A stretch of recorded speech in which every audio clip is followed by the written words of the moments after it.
Okay. Really short.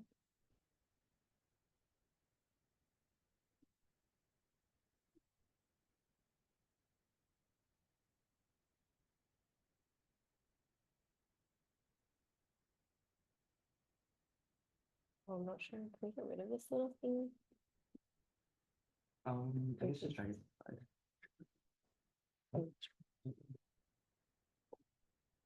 Up here. I think it's fine.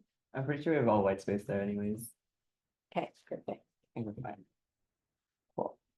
Yeah, I think the audio does work because you can see like. Oh, yeah. Yeah. Okay, cool. I think it's probably okay. I don't know. We're fine. Like, do I have the camera on right now too? I don't know. I have a weird background.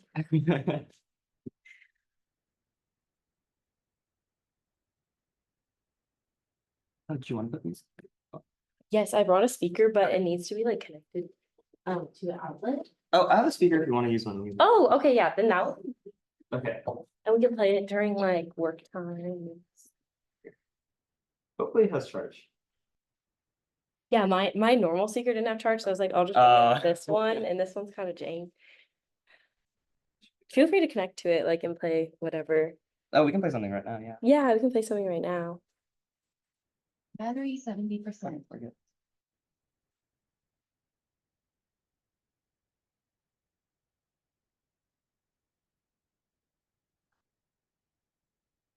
Just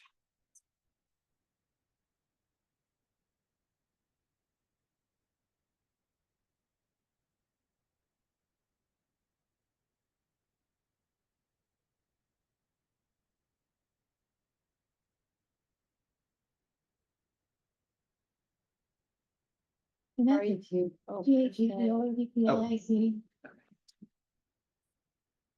Any song recs? I don't know. They can have song recs. Do you guys have any song recs? Like any songs you really like? Yes. I like the new Sabrina Carpenter album and Brat. I listen to Brat on my way over here, so I need to like wake up. Any recs? Anything? You can say anything. I like all music. I won't judge. I'm trying to do like something chill. Yeah, chill vibe. I think last summer I was playing the Bridgerton like Oh my soundtracks gosh. as lo-fi music during section. Wait, that's Yeah. so good. That's so smart. It was crazy because like most of my section didn't recognize any of the songs, and I'm like, guys, this is so Like, sad. guys, come on. Should I just play that for right now? Yeah, that's Okay, really let's good do it. vibes. I feel like you can go wrong with that. Have you guys seen Bridgerton?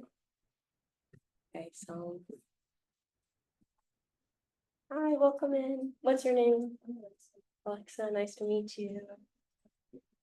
We have donut holes, so if you'd like a donut hole, it's a little breakfast, or we can hand them out at the end too, but feel free.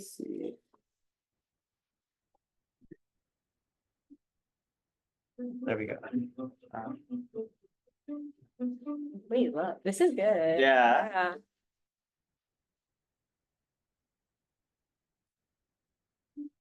Anyone recognize the song? Sorry? Yeah. Yes, it is. Yes.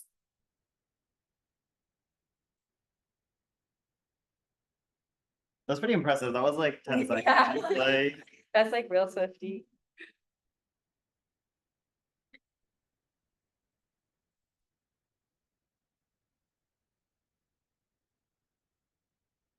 Hi, welcome. hello.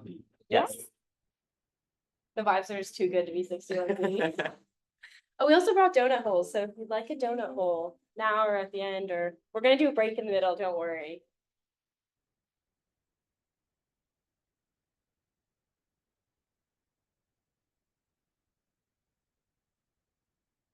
Should we like 5 minutes before we start? What? Should we wait 5 minutes before we start? Yeah, maybe. So wherever you want. What? Oh, so wherever you want.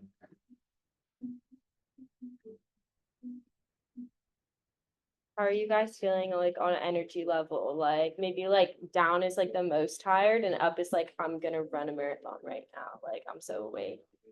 Okay, vibes. Oh, sorry, is it time for this? Or just.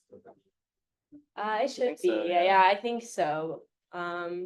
We can see like if there are any more rooms available, but I'm pretty sure this is gonna be the final time. This, Too early. No, I'm just trying to figure out what's. Okay, makes sense. yeah.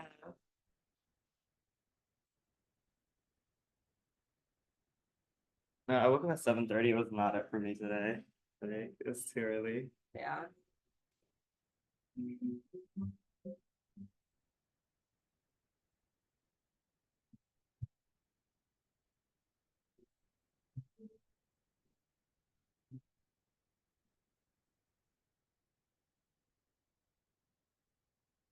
We're planning on waiting like a few more minutes past Berkeley time, just to see if there's anyone straggling in, because it is early.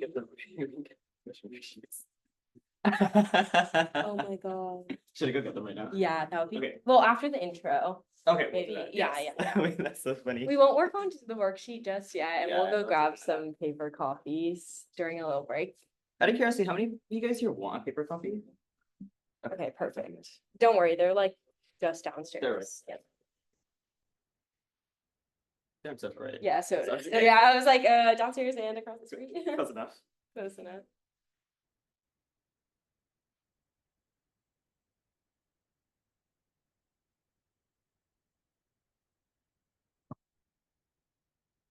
Is anyone going to project party later today? Yeah, okay, I'll be there. Oh, it's the whole day? I think so. I Oh, think you'll be perfect. there Okay, too. Yeah. I'll be good. It'll be kind of hectic and chaotic, but it'll be good energy. We'll try to make it good energy. Is it in the walls? Yeah. Okay, perfect. Hi, welcome. Hello. Just gonna wait a couple minutes. Hi, welcome.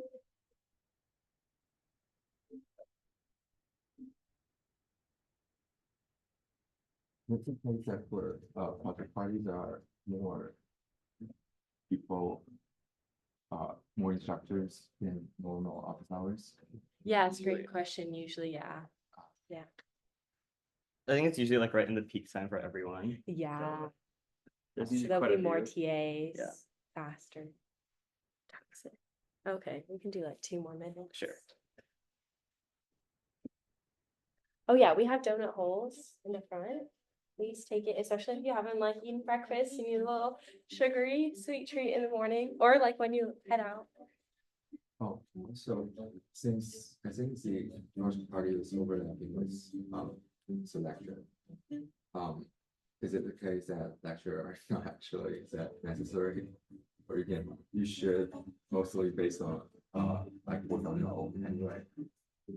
I think it's just the timing of the rooms, like unfortunately, but luckily all the lectures are recorded, but they're equally as important. We're not saying don't go watch lecture. But I remember when I took 61B, this is like so horrible, but I like didn't watch lecture like the entire second half of the semester. And I just like went to like discussions like this and I learned everything from that. So plugging bridge section if you miss lecture some week because you're too tired or like you zoned out the entire lecture, which was me. Like I zone out in the middle of lecture sometimes. Then bridge is perfect because you get all that content. Yeah, don't do what I did, but I watched Josh Hugg's lecture, like videos, like the week before the exams. Like, don't do that. Don't do that.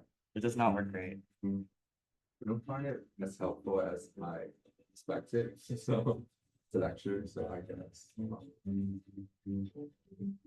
still trying to find the right way to hopefully. Yeah, it's like all personal depending on like, you know, what you vibe with, like what discussions you like to go to, how much individual versus like group settings. Okay, we can probably get started. Okay, hey guys, welcome to Bridge Discussion. I'm so glad you're all here. I know it's really early, but I promise we'll try to keep the energy up. Let's just get right into this with some introductions. So yeah, we can just say a bit about ourselves. I'm Stella. This is my 3rd time TAing 61B. I'm a senior, which is crazy. I took 61B the spring of my freshman year, and then I started teaching the spring of my sophomore year. And now I'm here. I absolutely love 61B. It's my favorite class at Berkeley, like of all time. I think the projects are so good. I also really struggled in 61B and probably went to over 100 office hours blocks. And I guess more about me, I am from the Bay Area originally. I like to play volleyball and golf and pickleball, and I like cats and dogs. I'm a big animal person, and iced coffees. I'm Anirudh. I'm a junior. This is my third time teaching 61B. I took it back in spring 23, and then I joined core staff in spring 24. Yeah, I'm an applied math and CS major. In my free time, I like playing spikeball. Any spikeball fans here? No?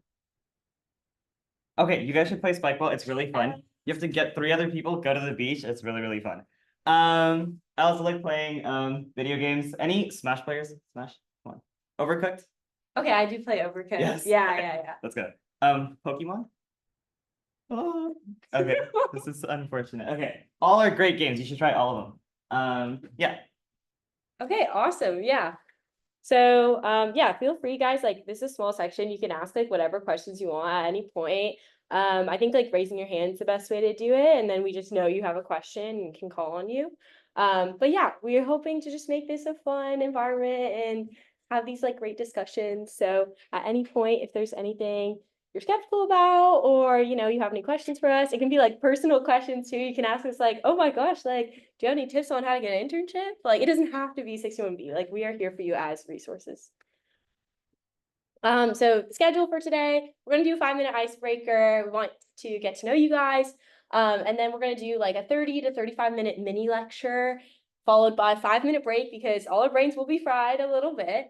And then we're gonna do 40 minutes on the worksheet and then some extra time for questions at the end. So as you see, we're not really using the full 2 hours today. So you will maybe get to leave early. Woo woo. And it's just great that we have so much time to go over everything in depth. Okay, so we're gonna start with an icebreaker. So we want you to get in groups of 2 with a partner. Tell them your name, your year, major, hometown. And then our question today is, if you were a character in a movie, like real or made up, what would it be and what role would you play? So let's do partners. How about you 2 guys can partner up, 2. Oh, and then you can have a group of 3. Maybe. 3 in the back? Yeah, 3 in the back and then 2. Yeah. You guys want to be partners? Yes, go for it. Perfect. Should I go get the worksheet? Yeah, Okay. we're so bad. Thank you so much.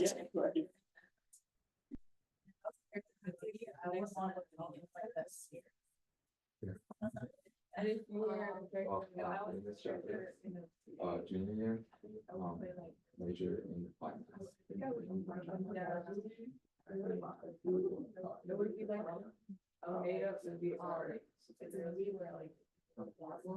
watch so much movies, or at least I can say it from English.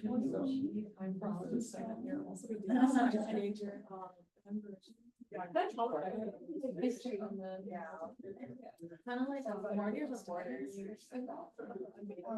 We're in Los Angeles. Oh, yeah. San Diego. I like to. I go to San Diego.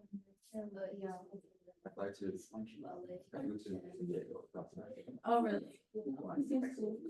Oh.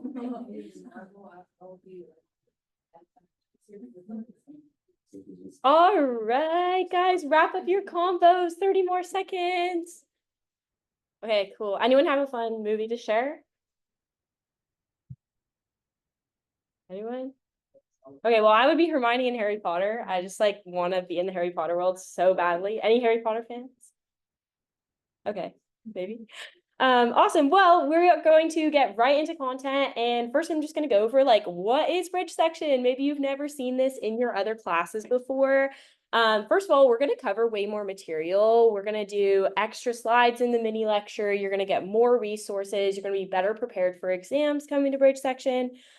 Second, we are doing great time management.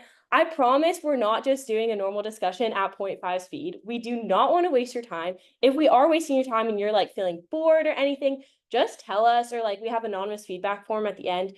Please, like, we do not want you to be sitting here bored. We don't want to waste your time. And then third, we're gonna get some extra support, like at the end, like you can come up and ask us questions. We're here as a resource for you. There's 2 of us, so there's extra support. And then fun, like this is a fun section. Like we're gonna keep you engaged. Like get ready because in the middle of this mini lecture, there will be some vibe checks, which are kind of like quiz questions for you and a partner, just to make sure you're actually paying attention and vibing with the mini lecture. And then lastly, all our resources are on Ed. They're pinned in the resources thread, and we'll put up like more than just slides. Like, you know, during midterm weeks, we'll put up extra review. I'll share with you guys like my midterm cheat sheet, my final cheat sheet. And so just great resources all around. Any questions on what bridge section is all about? Yes, and please, we brought donut holes. That's another thing. We will bring snacks and fun, yummy goodies pretty much every week because you guys are showing up at 9 a.m. We're going to do something for you. Cool. Okay. Well, let's get right into it. So this week, you guys probably learned Java. So I guess like who had never seen Java before taking 61B? I mean, I had never seen it. I was like, what the heck is this? This is really complicated and confusing. But let's break it down and let's take it step by step. And we're going to do just an overview of everything Java that you might need to know for like Project Zero and your first homeworks and labs. Starting off with an IDE. What does this stand for? This stands for Integrated Development Environment. And it's a really, really great software tool that coders use to write, test, and debug code more easily. So here in this class, we use IntelliJ. Here's a little screenshot of an IntelliJ file. You see how things are organized for us really good? Like we have all these folders over here. We have like all our different files that we have open. It like color codes everything really nicely. If we didn't have this IDE, it would just be like, you know, writing in a Google Doc, like a plain text file. So these IDEs are so, so cool. Has anyone ever worked with an IDE that's not IntelliJ or could name one that's not? Yeah. Yes. Yeah, Visual Studio Code. Exactly. That's another really popular one, maybe used in 61A as well. So next we're going to go over all these little Java syntax things you may or may not be familiar with. First of all, we use a lot of brackets, and brackets can be your worst enemy in this course. You might have some crazy error and be like, what is going on? And it might just be because you're missing a bracket. So please, please be careful with using brackets in Java. Next, we use semicolons at the end of lines. This one is so easy to forget. Like I remember when I was first coding in 61B, I'd forget to end my lines with semicolons and then I'd have red squigglies all over. And I was really confused why. So just keep that in the back of your mind as well. Next, we have different ways of denoting comments. You can use this like double backslash or the backslash with these 2 stars in between for different types of comments. Next, we have this really, really long line for how to print stuff out. System.out.println. This is not as simple as Python. Python, you know, that simple print. So make sure to be aware of that. Also, like, and is this double and sign or is this like double? I don't even know how to describe these like lines. But yeah, that's another thing. Like this will be helpful like in your project and as you're coding in labs. And lastly, this is like a really niche thing, but Java is written in camel case. And camel case is when the first word is like lowercase and then you start a second word capitalized. And the reason it's called camel is it's because it's supposed to look like a camel's hump, which I think is kind of cute. And this is different than Python, which you might be familiar with, which is snake case, where we have a little underscore in between words. So be aware of this. This is good coding practice. You know, like when you do your first internship and they're like, you have to code in Java, you might want to know this and impress them. Okay, moving on to some more Java basics. Now we're going to start unpacking some longer Java code. So don't be stressed out if you see a big screenshot on here. That's a lot of lines of code. We'll break it down. The first thing I want to say is all code lives within a class, which you might have heard in lecture, and you might be like, why? Like, I'm so done. Like, why are these all in classes? And this is so that we can organize our code. Like, does anyone use Instagram here or like Snapchat? Yeah, Instagram. Okay, cool. Like, imagine the Instagram app. Do you think the entire Instagram app is it all in one class? No, that is like horrible code practice. There's probably a class for like an Instagram post. There's probably a class for like Instagram icons. There might be a class for like the home page of Instagram. So it really helps us organize our code and it's really, really good coding practice. That's why I think 61B is amazing for teaching you like actual real life coding implications that are like industry standard. So right now we have a class called Java Basics. This is what we're going to work with in the next few slides. And you might be a little confused, like, what is this word public? Like, what does that mean? And that's something we're not going to worry too much about for this mini lecture. We will talk about the difference between like public and private. The other word that could have been there is private. I promise we'll talk about it more in future mini lectures. But like overall, it means what you would assume. Like this class is public. It's available for a lot of people to access. Like, you know, someone else can come look in and be like, ooh, I see what's in that class. If it's private, it's more like, no, we have strict guidelines on like, we can't access things in there. But for now, I don't really care. I'm going to make this public. But it is good coding practice in the future to make things private, and we will see that. I promise we'll go into that in future mini lectures. Any questions so far? Great. So now we're going to talk about the main method. So we're building off of this class. We now have this super long like line right here. Like, what is this? Public static void main string args. Wow, that's crazy. This is called the main method. This is where all the code is executed. So when you're in IntelliJ and you're hitting this run button, we know that whatever code is in this main method is going to run. It's not the code that's like beneath it or above it. You're going to hit this run button. It's going to go right to the in here and say, okay, I'm going to execute whatever's in there. So it's really important, like maybe when you're given this massive code file and you're like, have like hundreds and hundreds of lines and you're like, oh my goodness, I don't even know where to start with this like file. This is like project 0. It's like, where do I even begin looking? The main method might be a great place to start because that's where the code is actually going to be executed. Yeah. So if your main method is like referencing other methods, do those methods have to go up the main method? That's a great question. So those methods can like kind of exist anywhere. They can exist above, they can exist kind of below. Luckily in Java, we don't really read like top to bottom. It's like as long as it exists like within that class somewhere, it can be executed. That's a great question. Hello, welcome everyone. Hi. What? Yeah, question. Yeah, a different class. So a different class could also have like a different main method, could have different methods. This is when this like public word becomes really, really essential for us. Because then if that method is public in the other class, we can access it in our class. Okay, cool. Let's move on to Java types. So you might have seen in Python that, you know, you can just create variables and put their types, but you don't actually have to specify what the types are. In Java, you actually have to say, this is the exact type of the variable I'm creating. So I included the 5 most common types that you'll use over the course in this class of your projects and your labs. First, we have like a string and called it name, it's Alice, and those are in double quotes. Remember, everything ends with a semicolon. We have age, which is an integer. We have height, which is a double, and double just means decimal. And then is student is going to be a Boolean, that's a true or false value. Also note that like true and false in Java is lowercase, like lowercase t, lowercase f.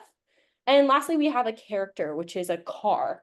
I've said char my entire life, and then someone told me it was car, and I was like, oh my gosh, people probably think I'm so dumb saying char. So it is technically car.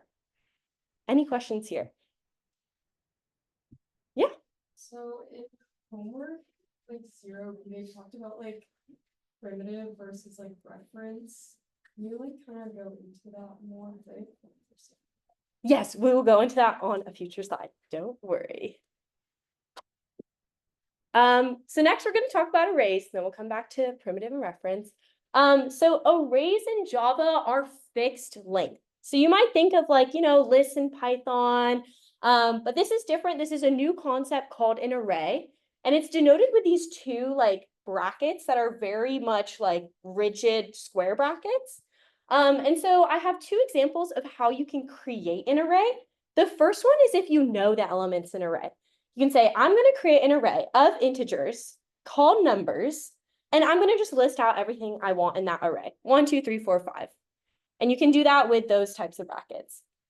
But the second way of doing it is you know the length of your array. So say I know that I have 4 dogs and I want an array to store all their names. So I'm going to create this new array and just have it be length 4. But I have not specified what is in there. All I said was this is the length. So those are the 2 ways of creating arrays in Java. Then you can access elements in an array by just indexing into the number that you want to access. And so indexes start at 0. So if I want to get the first one in the array, I would do numbers, brackets at that position 0. And then lastly, we can change elements in an array. So I can access the dog names at element 0 and put Lucky in there. Any questions about arrays? Yes. What is the new string for? Yes, definitely. So that's the way that we create a new array. That's a certain length. So this is just like Java syntax, but it's like we're going to create a new string array of length 4. And that's just kind of something you memorize. Why do we have to specify string twice? That's a great question. I think it's really just the Java syntax. Java syntax is all about types and typing. And so we just really want to specify this is going to be an array of strings.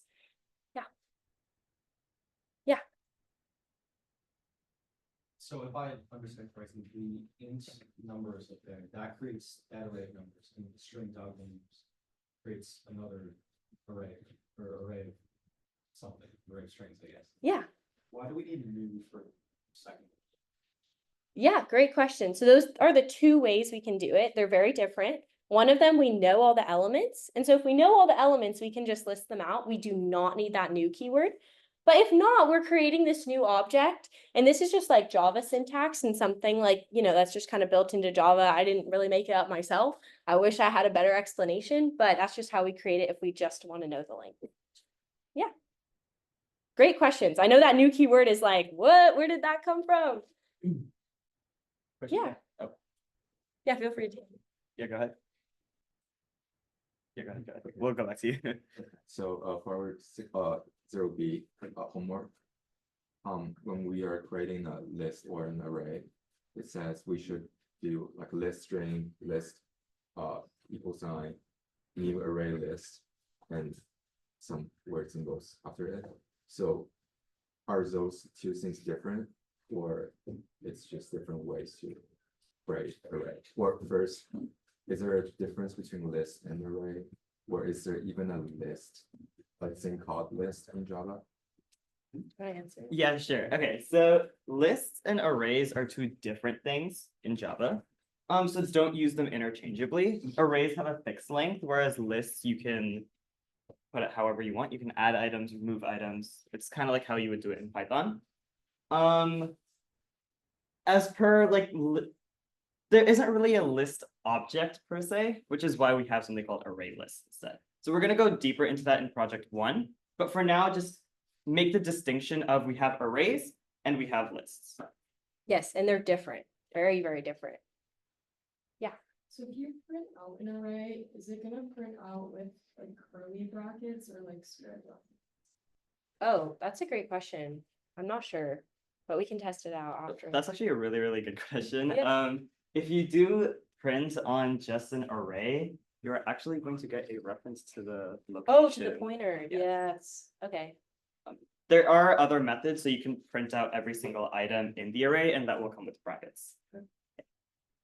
So when the question is asking us, for example, to create a list, so if we have a list of numbers and it asks us to put all the even numbers in that list, we use the list to do it, or the array to do it. Yeah, so we'll talk about lists in a later mini lecture, just because arrays are what's covered in project 0, but lists we'll introduce for project 1. The main difference of when you want to use either one is going to be if you want to add elements. So you would always use an array if you know something is like fixed length. It's not like, I know I have 4 dogs. I'm not getting any more dogs. No, I have 4 dog names. But if there's something like, students in a class, maybe that changes, like you're adding people, you're removing people, then it's when you want to use a list. I hope that answers your question. And then Yeah. did you have a question?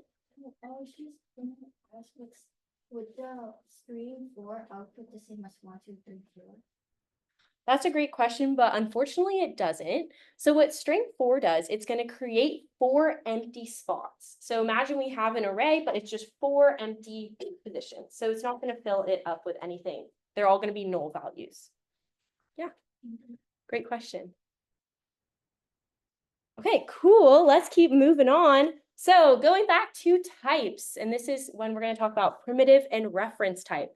So you might have heard this crazy vocabulary in lecture, and we're talking about this primitive type and this reference type. But let's just break it down. So starting out with primitive types, there's 8 of them. There's the byte, short, int, long, float, double boolean, char. We don't really use the like byte, short, long, and float too much in this class. You feel free to look them up. They're just for like very short or very small numbers and very, very big numbers. But overall, like what you need to know about a primitive type is it is stored at the actual location in memory. And that might be confusing, like what does memory even mean? So that's why I have this little diagram on the right-hand side. Do you see how we have this variable x? And the 5 is actually stored there. So that's what I mean when it's stored in the actual location in memory. It's stored like inside that box that corresponds to x. On the other hand, we also have reference types. Reference types include strings, classes, interfaces, and arrays. And the interfaces we'll learn about later. But overall, what these mean is that it's going to point to a memory location. So you see that little pointer for an array, that's what it's going to look like. And so, yeah, any questions here? Cool. Okay, vibe check. Turn to a partner and tell them your favorite Java type. This will take 1 minute. Come on, partner up, partner up. How about we do? You guys can meet for the 3 up here, partners. Partners. You guys can meet for the 3, maybe. Or no. Okay, you guys can meet for the favorite type. Make sure. Yeah, that's why I got like extra things on my. Oh my gosh, I need to start. Wait, we're good. Yeah, it is so, it's fine. I think we're definitely fine. Okay, perfect. Oh, also. Yeah.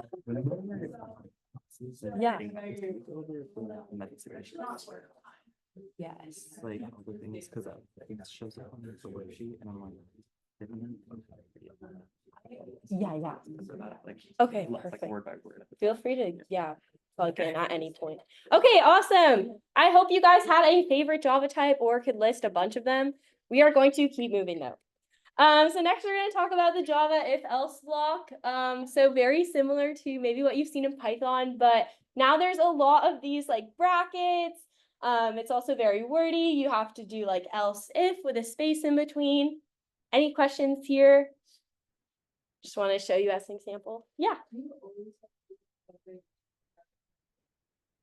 Great question. So what the public static void main is that main method.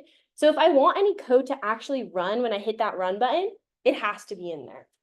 But there's like code sometimes you want to put in other methods, and then you could call those methods in the main method. But the reason I'm putting everything in there is just to show you like, maybe like you're working on your code in IntelliJ and you just kind of put it somewhere random in the class. It's not really going to do anything unless you actually put it in the main method. So that's why the main method is so important. It's like when you hit that run button, we're going to run what's in the main. So that's why I'm doing that in these slides. So next we're going to talk about for loops. This might look super confusing and weird at first because it's really long. But let's start and just break down that first for loop. So do you see how there are like 3 parts of this for loop? There's like one part here, a semicolon, one part here, semicolon, and then the last part. So what this first part is where the for loop is going to start out. And so I'm going to say our for loop, I want it to start at 0. And you can also see that I have an int here. And that's because I need to declare the type of I. I needs to be an int. Like I could be a double, I could be a string, like I don't know, but I have to specify what I is. So it's an integer I, and I'm going to set it to 0. That's going to be my starting condition. Then we have in this next area between these semicolons, the end condition. So I'm going to say, I'm going to end my for loop after I is less than 5. And then lastly, we're going to have what we increment the for loop by. So this plus plus just means incrementing by 1. It's the same thing as writing I plus equals 1. So it's just like a little shortcut and that's specific to Java. And then what I'm going to do in the for loop is just print out the I. Any questions about how this for loop is structured? Okay, well, we can also go over the enhanced for loop. The for each loop is what we call it. So say we have like an array of numbers, which you'll be working with a lot of arrays in this class, and maybe we don't want to go through all the indexes. Instead, we just want to go through the elements. There's a shortcut, which is so nice, where you can just say like whatever that is inside the array, whatever type it is. So I know this is an array of numbers, so I'm going to say int num, and then you can use this colon, and then just use whatever like data structure, like array or list that you're using. And then I'm printing out each item. Any questions? So Oh my gosh, lots, yay. Okay, let's start up front and then we'll do YouTube. for the enhanced for loop, let's say like after you run whatever you're wanting to do, you don't have to like do, because for example, the first one you would increment I and to move on, but you don't have to do that for the enhanced for loop, right? Yeah, so that's actually maybe a con to the enhanced for loop. You can't specify, oh, I want to like jump every 2 elements. You have to go through every single one. Yeah. Yeah, questions in the back. Do you want to go? Yeah. Could you just specify again how you know when to use which one? Yeah, so this is the most common for loop. I would say this one is used like 90% of the time in like projects, labs, everything, because you can really specify like where exactly do I want to start, exactly when I want to end, how much do I want to increment by. This is the standard for loop. This is kind of like a hack, like fun for loop if you want to simplify things. I think it's fun to teach this one though, early on so that you don't have to write out this one every single time. Like what would be the question so I could address that one, but the question to address that one? Like when you're doing homework, how do you know which would be the best one to use? Yeah, I would say always opt to use this first one. And then if you're working with like an array, maybe I would say use the second one or any type of other data structure that's kind of like a list or a set. Yes. So this one will be your truth. Yeah, question in the back in the too. Can I clarify? So for int I, we could use string instead also, even though we're accessing indices? Yeah, so in this case, like it makes the most sense to use int, like to do a for loop because you're incrementing by numbers. You could also use like maybe a double, that like makes sense in my head to like, increment by like point something. Doesn't really make sense to use a string in a for loop. So yeah, I don't really see any practical way of using a string. Great question. And then you had a question as well. Yeah. I was just gonna clarify, so for the enhanced for loop, what that's saying is basically like for every number in the array numbers, you like, okay. Exactly. It's so nice. It's so readable. I love that one. Yeah, question. Wait, so if you were to like index into like a word, like you want to use each other in it, you said you could use a double point for that, or like how would you use it?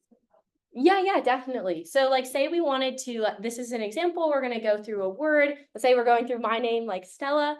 We can use that first for loop and we could start it at 0 and then we could end it at like that word's length. So like Stella, Stella. So we can say like Stella or word.length as that stopping condition and then I++, and then index into that word. So I would say use that first one and go into the indices.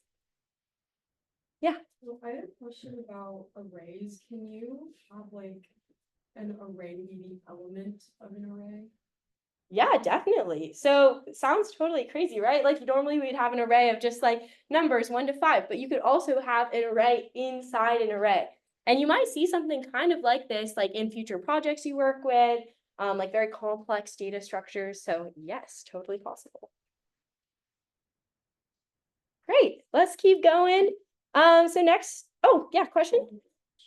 So, if there is an array inside an array, does it, but we specify, for example, in this case, this array contains all integers, but if there's an array inside it, isn't the primitive, it's not an integer, right? So.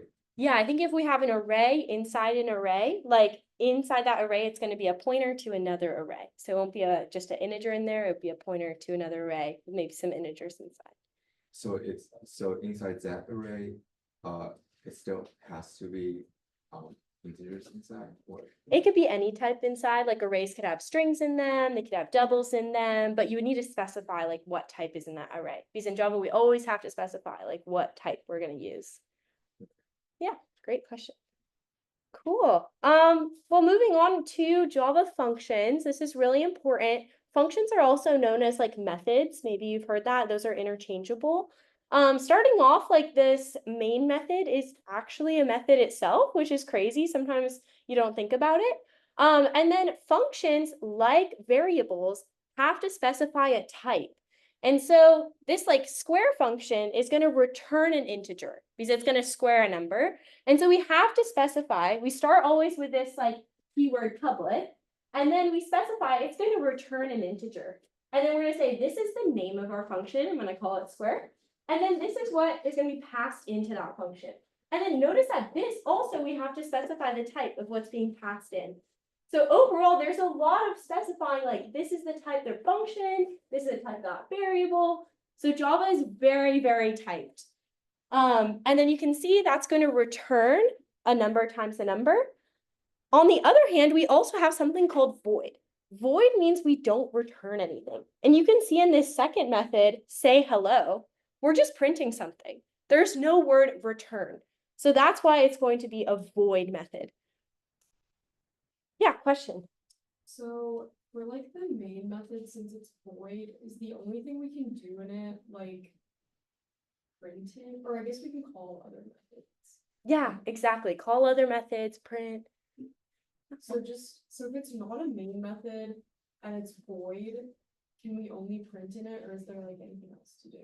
You can do like calculations, you could store variables, add to variables, but it will never have that return keyword if it's a void function. So practically, like you never do that.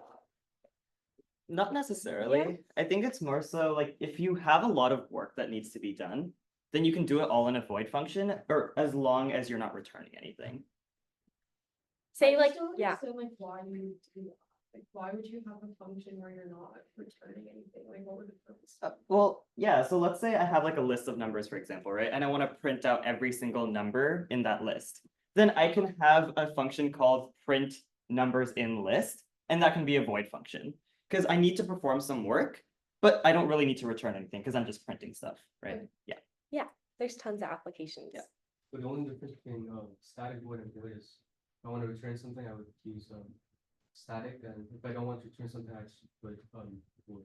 So static we're going to get to later. So for now, ignore static. It's really the void keyword. So just void means you're going to return, never have a return statement.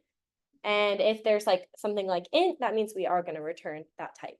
But static we're going to talk about later. So yeah, so instead of comparing these two methods, compare these two methods. Yes. Like this one has an int, saying it's going to return an int, whereas this one says void, which means it's returning nothing. Yes. Cool. Okay. Now is the time you've all been waiting for. We're going to do an entire run through of a Java class. And because I love dogs and I got a dog over the pandemic with my family, it's going to be all about dogs. So first of all, let's make our class. We're going to have a class that's going to represent a dog. Before we get into this class, I want you guys to chat with a partner, like, you know, what types of variables could be in this class? Like what could represent a dog? What types of methods? Just do a little brainstorm sesh. So turn to your partners you were just talking to. We're going to do 1 minute, really fast. Variables and functions that could apply to a dog. What attributes would a dog have that would allow you to specify?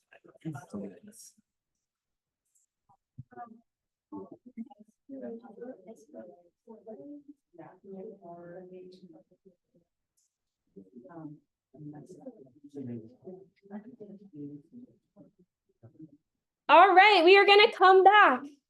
So building off our dog class, first of all, I need to mention that this class dog, this is in a new file. You can see like these are the first 3 lines of the file. It's actually going to correspond to the name of that file. It's going to be called dog.java. That's just a little thing, but I wanted to note that.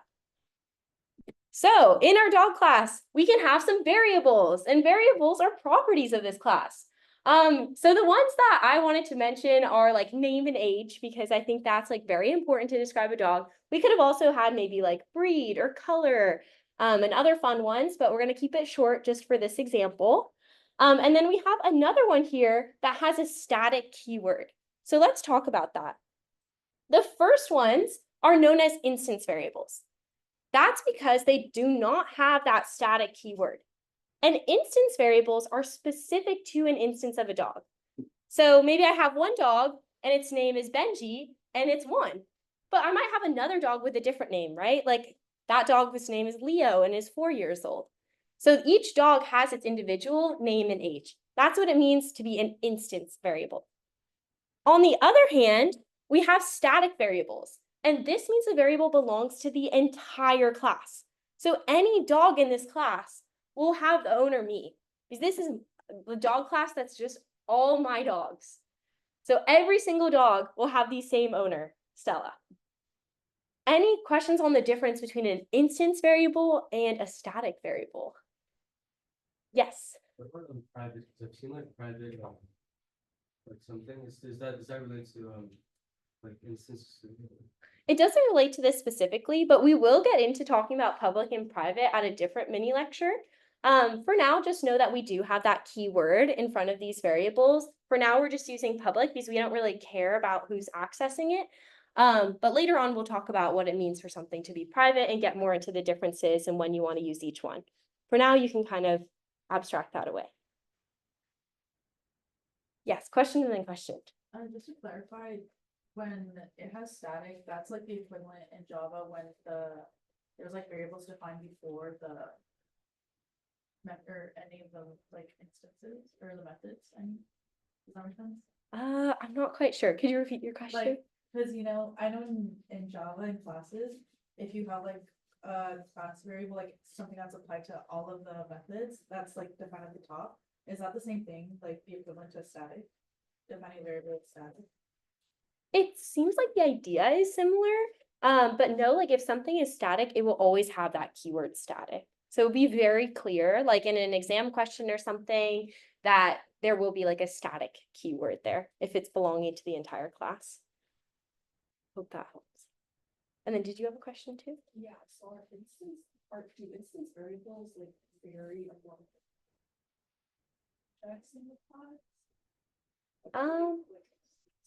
Cause like, for example, so it's like one dog could be named. Yeah, we can definitely talk about that as we get into like constructing an object, but usually yes, they have these attributes. Like, a dog like will kind of guaranteed like have a name and the age, but like say maybe we had something like has been, or yeah, I guess I can't think of an example in this case of like where a dog like would not have either of those, but there could be variables where it could be like kind of optional that we include, but you won't really see that in this course at the beginning at least. So every time you make a new class, you have to like do it on a separate file then? You can have classes like nested in like within each other. But yeah, usually they are separated in different files, and that just helps with the organization of everything. Yes. So to clarify, to give an example, I guess, so for like Python, for example, they'll have like a variable and they started at 0, but in like, I think a subclass, like when you call that subclass, it'll increment. So in Java, is that static or no? Because would that still be like a static thing or no? I think like that variable that can increment could be either static or I think it would have to be static. For another class. Yeah, I'm not fully sure. I think that's like a case by case Yeah. thing. I would assume, yeah, it would be static, like if it's something we're changing for the whole class. But I like to think about it more broadly as like, does this variable make sense as something that belongs to the entire class, or is it something that really belongs to just that instance? Yeah, if you want to give us like some context like after class or something, then we can take another look and then give you a specific answer. Yes. Yeah. Yes, question. You use the green operator statically. Because green. Oh, yeah. What? Public sector snake owner. Oh, yes. Good catch. Oh my gosh, great catch. Sorry about that. Okay, classes also have functions, which are kind of actions they perform. So I put two functions in here. One is birthday, because dogs can have a birthday. And what happens there is the age gets incremented by 1. You can see this is a void function because there is no return statement. We're not ever returning anything. It's just that we're incrementing the age behind the scenes. The second one is also a void function, not returning anything.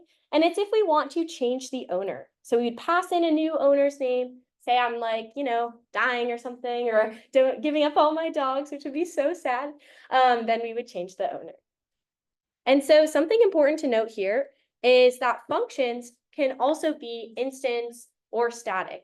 The first one, birthday, is an instance because individual dogs are going to have different ages. We're going to use that age variable, and different dogs, like Benji's going to have a birthday one year, Leo's going to have a birthday at a different month, at a different year. On the other hand, change owner is a static method and has that static keyword. You can see it says static right there. So just reading it.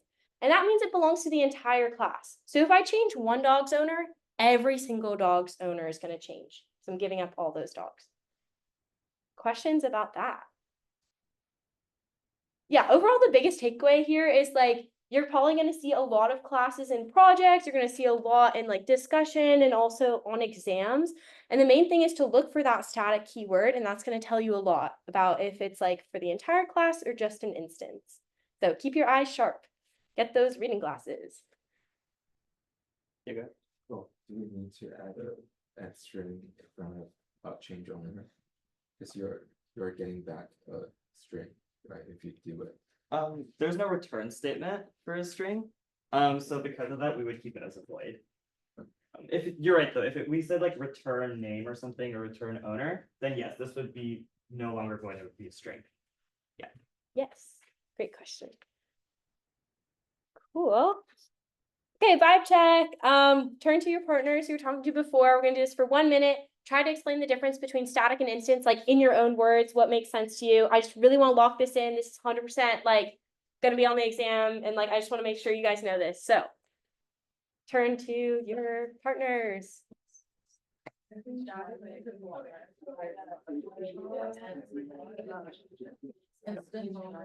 gonna time so. I know, we'll just start coming up. We're almost done, right? Yeah. Okay, it's just the constructor. Yeah. And then a new one. Yeah. And then an example. I think it should be. And then, okay, and then, yeah. I mean, you still have a whole hour. Yeah, I don't think we're. An hour. Okay, I'll make sure we wrap up in the next 10 minutes. That would be good. What? Yeah. Okay, perfect. I think we're good. All right, let's come back, everyone. I hope that went well. Any more questions? Chill, amazing. Okay, so now we're going to talk about constructing an instance of the dog class. So say I want to make a dog, like how are we going to do that? So we have something in Java called a constructor. And like if you think about what like the word constructor means, like regardless of this code, it's like you're creating something, you're constructing something. And so the way that we do a constructor is this specific syntax where you'll do public and then the name of the class. So the name of the class is dog. So I'm literally just going to take that name and put it right there. Public dog. This is a constructor. A constructor will always have this format. Then in here is going to be what we want to pass into our constructor. So let's say like every time I create a new dog, what do I need to know about that dog? I need to know their name and I need to know their age. And say maybe I needed to also know their like fur color, then I could also put that there and have like a fur color element as well. And then what we're going to do inside is we're going to set those variables. So we're going to get into now what this means. So this might look really confusing. This dot name equals name. Like what? You're going to see this all the time, like this dot. So what this dot is doing is we need to differentiate between the name being passed in here to the constructor and the name that's up here. See how we have two names. We have like a name that belongs to the class and we also have a name being passed in. So like how do we differentiate like which name is going to get assigned to which name? That's why we use the this keyword. This is just like a very specific Java keyword and it's a reference to the current object. So we're saying, okay, this dog's name is going to be that name we're passing in. We're doing the same thing for age. Like this dog's age is this age that we're passing in. And this is like very, very common syntax. You use this like all the time. It's a really great way to like differentiate between the two. Any questions on a constructor in the format? Okay, lots of questions. Let's start with this row and then back row and then back. Yeah. Where do we get the this? Yeah, so this just comes from Java. It's like a built-in Java word, just like, like new, how we were talking about earlier, built into Java, and it's just gonna help us specify, like this one's age, this exact instance. Yeah, second row, or third row, and then we'll do back row. Yeah. I still don't fully understand why we need like this. Definitely. So let's say, for example, like, okay, we didn't have this, and we just said name equals name. Java gets really confused. Java's like, what are you talking about? Like, are you talking about this name? Talking about this name? It'll throw like an error at you. So that's why we need to specify with this dot. I wish we could just say name equals name. It'd be really easy. I mean, why isn't it like name equals this dot name? Like, why is it in that order? Yeah, so we do it in this order because this, like being on the left-hand side, will set the current instance to the one that's being passed in. If it was the other way around, it wouldn't really make sense. It'd be like, why are we setting the one that's being passed in to like one that doesn't exist? So it has to be this order. Yeah. Question in the back? Yeah. I've been thinking of this like self in Python, Yes, exactly. but there was like an assigned lecture where he mentioned that sometimes Java is smart enough that it can just figure it out without using this. And that's like really confusing in my Python brain. So is it like best practice just always do this dot attribute, or like when can we just be lazy and leave it out? Great question. So I'd say like based on personal experience, I pretty much like always use this dot. If these variable names are exactly the same, if like name and name are the same, I'll always use this dot just because like it makes a lot of sense for my Python brain as well. But let's say, for example, like this was named something different. It was like dog name. Then maybe we could set name is equal to dog name, and they had different like variable names. Then is when you like don't really have to use this anymore. But it is good coding practice to use this, and I think this is the standard for Java. So I would say opt to go this route. Yeah. Do you have another follow-up? Yeah, so Yeah. just because we're establishing practices, like just use Yeah. this dot. Yeah, I would say definitely. You'll see this in a lot of like project constructors, like exam constructors, they will usually look like. Yeah, I'll definitely agree. It's also easier for someone else who's reading your code to know like, oh, you're referring to like the instance variable of this object. So, Yes. And then we had a question here. Can you do more than two? Like, what's the max? I mean, I don't know the max. I think you could do like 100 You or can do whatever you want. as many as you want. Like Yeah. say like, you had a dog, you want to specify like the color, the breed, the dog was founded. Like, I don't know, like all sorts of stuff. You can do as many as you want. And so, yeah, you can keep going. It's fun. Code is creative.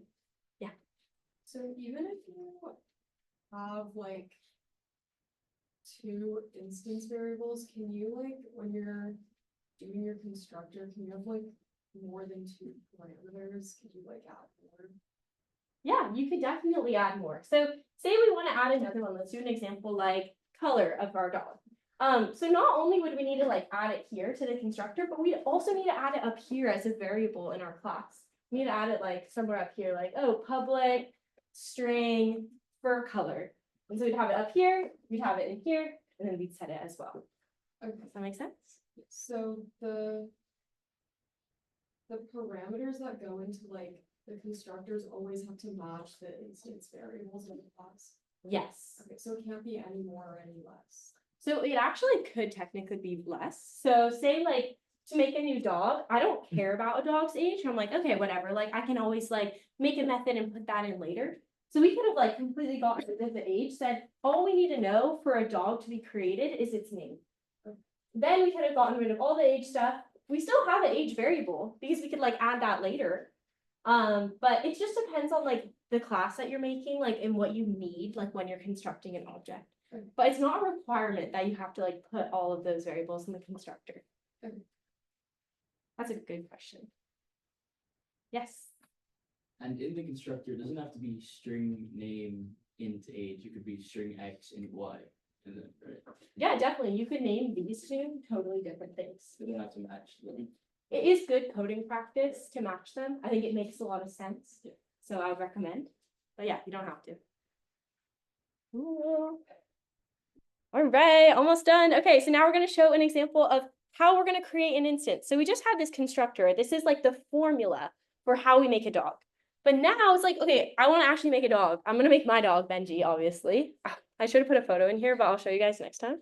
And so let's break down what this means. So let's start reading it from left to right. So starting off, every single like variable in Java has a type, even like things that are of a certain class. So what is first dog? It's of type dog. That might sound crazy because like we only talked about like ints, doubles, strings. But yeah, dog is a type too. So it's type dog, and then we're gonna have the variable name. I'm calling it first dog because it was my first dog. Then we're gonna use the new keyword built into Java. It's really important. It's not actually gonna be created if we don't use this new keyword. Think about it as like some magical word that we're adding to the recipe. And lastly, we're going to pass in those attributes based on the constructor. So it's really important that we like go back and we're like, okay, let's just take a look again at the constructor that we just did. We definitely need a name that's a string, and then we need an integer that's an age. So I'm going to pass those two in to create that dog. And now we have a dog. It's first dog. Any questions on this formula? Yes. But like nothing will be returned, right? Exactly. Nothing is returned. We just kind of created it. It's existing. Haven't done anything. No return. Yeah. So it says with type dog, did we like specify the type when we created the class dog earlier? Yeah. So when we create the class dog, that name of the class is going to be like the type. So yeah, capital D dog. Yes. This is more conceptual, but why is it that you have to actually create the object inside the class that you like inside the class? Yes. Oh yeah, no. In this case, we just put it in the main method. But technically you can create a dog because it's public. You can create another instance of a dog somewhere else. Yeah. Like I can have something else called like, I don't know, all of my pets, and dog can be one instance of all my pets. Yeah, definitely. Great. Okay, now we're just going to run through a quick example. This is the last thing before we get into the worksheet. So just to break down, I know there's a lot of code up here. On this left-hand side, let's focus on this first. This is kind of what we worked on before. We have, the variables, and then we have these two methods I created. One of them is that static method for the class. One of them is not static and just belongs to an instance. So this is kind of our reference. Now we're going to go over here and just walk through this example line by line. So starting off, we are in our main method, which means this code is actually going to run. And then we're going to create our dog one. This is the same line that we just talked about. Remember that formula. And now we're going to, do some examples and see what happens. So firstly, to call a method on an object, you can use a dot. You can say, like dot, and then call like one of these methods. So we're going to do that. We're going to use our dog one dot birthday. And then what happens is we're going to go into the birthday method. We're going to increment the age. And this is all good because we're like, okay, Benji is now 2 years old. Perfect. That's just an example of it working. Next, we're going to change the owner. So we're going to go into dog one and this change owner method. We're going to go in here. And this is totally fine to do. We're calling it on an instance, but it's totally fine. But remember, this is going to affect every single dog. So now every single dog's owner is changed. Next, and so that works. Now Justin's the owner. Next, we're going to call it with the dog class. And this might look really weird, right? Like, what? I don't know what this is. This is just like, the class like floating around. But this is totally valid to do. Because remember, change owner is a static method. Belongs to the entire class. Every single dog is going to change the same owner. So we can do this totally fine. Like capital dog, change owner, now they're all changed. What we can't do is this like capital dog, like class, birthday. Because remember, birthday is an instance method. So it's only for certain dogs. So we can't call it on the entire dog class. So that's the one that's not valid. And this is something you might see like as some type of exam question or homework question. So it's good to know that this is not valid. You cannot call an instance method with this big class. Does that make sense? Any questions? Yes. So every time we call on the instance method, it automatically includes the age by one. Yeah, exactly. Yes. Could you pull dot change owner? Yes, right here, just like Oh, this. Yes, you got it. And the way that you know it's a instance method, like birthdays and the other one isn't, is static. Yeah. it's just- Exactly. So always look for that static keyword. It's gonna be your like best friend and just search for that word. Maybe even like if you're on exam, like circle it and put a star next to it and be like, oh my gosh, have to remember this. And you can also see like that age is not a static like variable. So we can access age in here, but age could not be accessed in here. Because this is a static method, we can only access static variables. So say like in here, change owner, I said like age equals age plus 1. That would throw an error. You would be like, wait, what are you talking about? Like every dog has their own age. Yeah, question, then question. Just to make sure, dog one's owner's name was also updated when you did change over to the whole. Exactly. Great question. And did you have a question up here too? I was just gonna ask, like both, like dog one dot change owner and dog dot change owner, they both change the owner for all the dogs, right? Exactly. Yeah. Yes. Sorry, I just, Python brain, I was translating this, so. Calling change owner on either dog one or dog would still get the same effect of changing the owner for the entire class. Yep. That it doesn't work that way in Python. This is like in Java, right? I believe Python would work the same way. I think so. All aspect of classes. Cool. Okay, well, that was our last example. We're gonna just do a vibe check, like this is the last one of the mini lecture. Turn to your partners who you're talking to, just say one thing like that you remember that's different between Python and Java. Be really quick, 1 minute, and then we'll take our little break. So, converse. No, I think we can. Okay, perfect. 5-minute break and then, okay. Oh, we can do this at the end, I right? just put that. Okay, do you wanna mirror onto here?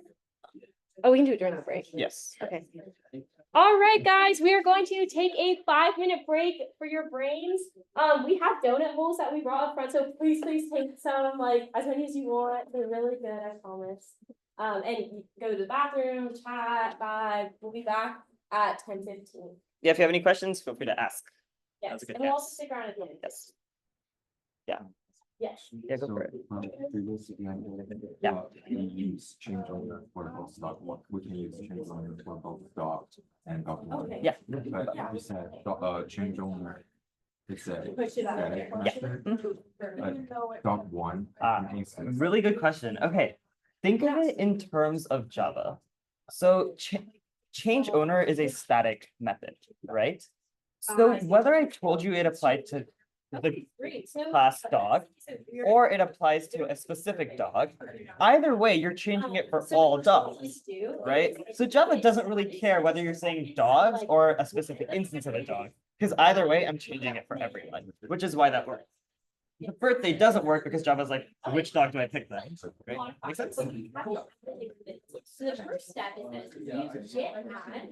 So we can use our git add command and then you just period and it'll add everything. Ah, The next thing is commit. So it's like git add commit first. So it's git commit and then and then dash m space and then equals Pushing. a message. So you can finish for like yeah.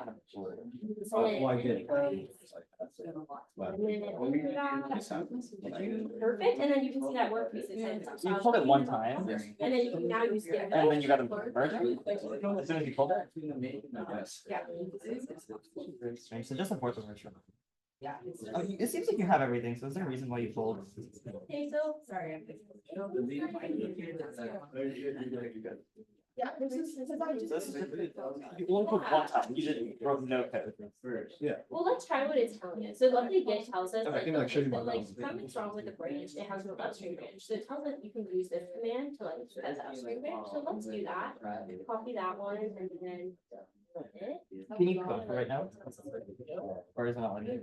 I Okay, can. it's not asking for your username and password, just to make sure that we're gonna push out to that mean. Maybe. It might be an issue when you're trying to push, but when you're trying to code, It doesn't show. So. you have all of the files that are on the disk, But it right? doesn't If you all have show. everything, and Yeah, you can it's still like code, do that for security. now.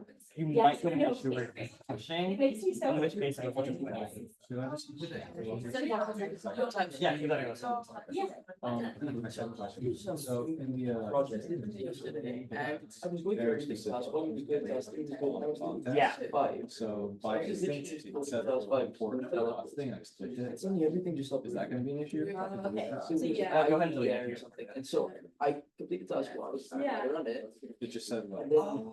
This is user, but not- Has the it said ID. it said like this.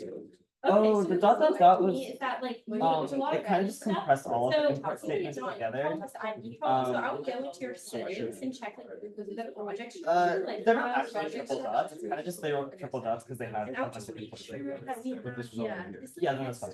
So I should have this. Yeah, if it was already there, then don't. Maybe check the Yeah, I'm last just saying if one. you added it specifically. No, no, yeah. Okay. I don't know if I like deleted the Yeah, comment. I think for don't now, just know. do I the was code and if literally you just can't typing, push or something. And I was getting through and I ran this. and I'm not too I- familiar Have you like reset your project, like putting out? I or put it it's out, like I opened it your- again. Java. Let's look at it after default class. Okay. and see if it's gonna look, But we do On have to either start like Yeah. class Yes, name or exactly. the Yes. instance. So I was asking like Oh, ADA, okay. and like that's a really helpful this idea that if you have a class variable and then you like, for example, you self dot after you'll create an instance of the class variable and it like messes stuff up. Okay, And so it's just like you get out of drilling code that like don't do that. Sorry So about those are that. the Yeah, types I of- don't mean that. Let's do it. Yeah, oh, you never know. yes, going actually, on? sorry, I think you might be right, but in Java, though. So in Java, it's Yes. not a problem. And Great. we will not randomly create. So if you call, can you have the same issue in Java where if you have like a class variable or like. You can create like this early instance of like that class variable and it'll like mess things up. No, because you can't create an instance of it somewhere else, that should already be done in the constructor. Okay, great, yeah, so I cool. would So just this say is like. great. It's a pilot system, like, problem. Great, yeah, no, he like really. drilled it home. Yeah, I forgot, yeah. I don't do kind of stuff with Python. Yeah. See Java. Yeah. Yeah, but you're right, yes. Questions? It's not super question. First one is, you know, I don't get the difference length and also, like, Ooh, good. Okay, so, dot length is for arrays. Method order. Not label, size, and it's for like the class, But if it doesn't, it's. So- all length is for. Arrays, Yes. yes. Okay, this is the worst part about Java. There's not a lot of things Like, that represent like. For the same thing, like for the length and size, it's different for each Great question. object. It's different for each class that you use it on. So if you're doing it for arrays, you want to use length. If you want Okay, to let's use it from this, use size. Okay, let's get started. Do you wanna share your Yes. iPad on there? Okay, great. If you're ever concerned, just search it up on Google. Yeah. Okay. I don't know how to screen grab this because I don't. Oh, okay, I don't have. Oh. Come on, I can look at my settings. I mean, worst case, I could put this in, but I know, but I'm. I'm worried it's gonna get messed up. Oh, also, by the way, who wants a physical copy of the discussion worksheet? I think I have like 10, so I think we're gonna. Not sure. Yeah. This place.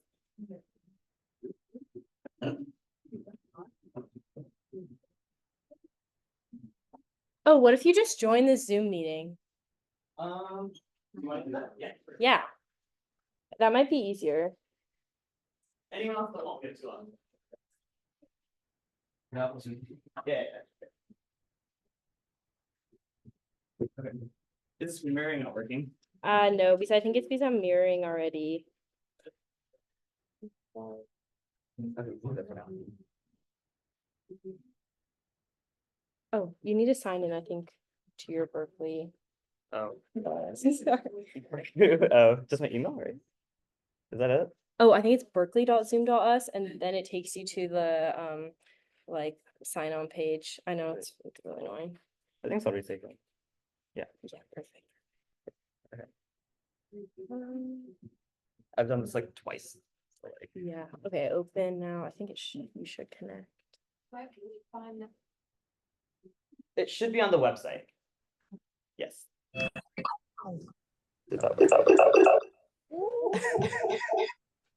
Okay, perfect. Oh, that one's on.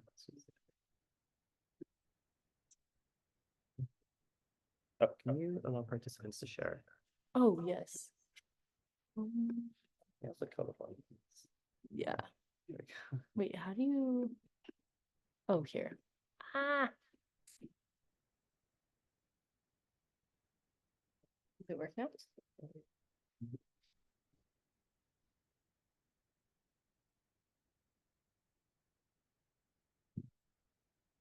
Yeah. Oh, or pin.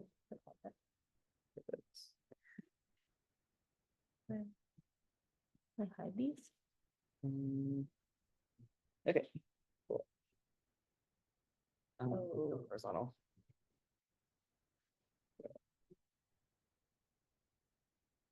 Okay. Is that bigger? Seems a little bit laggy, but I guess I should too. You can get rid of this. Yes. Okay. Can you guys read this up in the back? You guys should have a copy with you anyways, but kind of sorta. Okay, perfect. All right. So, after the mini lecture, we are gonna go over a discussion worksheet. So this one is 3 pages long. It's kind of just one question. So it's really just constructing a class. So, I'm just gonna read this along with you guys. I'll give you guys maybe a few minutes to try working together in groups or on your own, whatever you wish. Mostly groups for today because I want you guys to like discuss because it is a discussion. And then we're gonna go over some of the answers. Okay, so the question 1 is called Welcome to CS61B. This semester has just started, and the 61B staff are adding some finishing touches to the course infrastructure, but they need your help.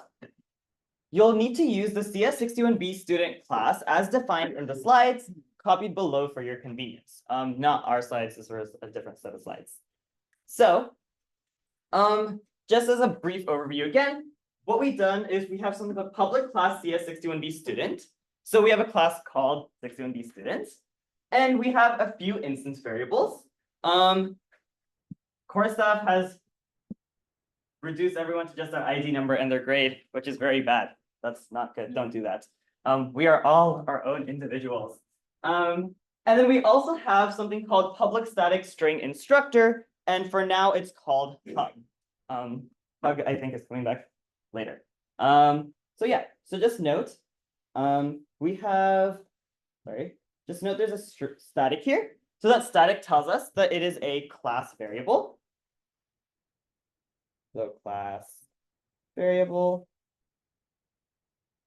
And the lack of the word static in the top 2 tell us that these are instance variables, because there is no static. Okay. The constructor for a 61B student is simply their ID. And luckily, everyone starts off with 100%. And if you note, there's no method to change someone's grade. So hopefully everyone gets 100%. That's very good. Yeah.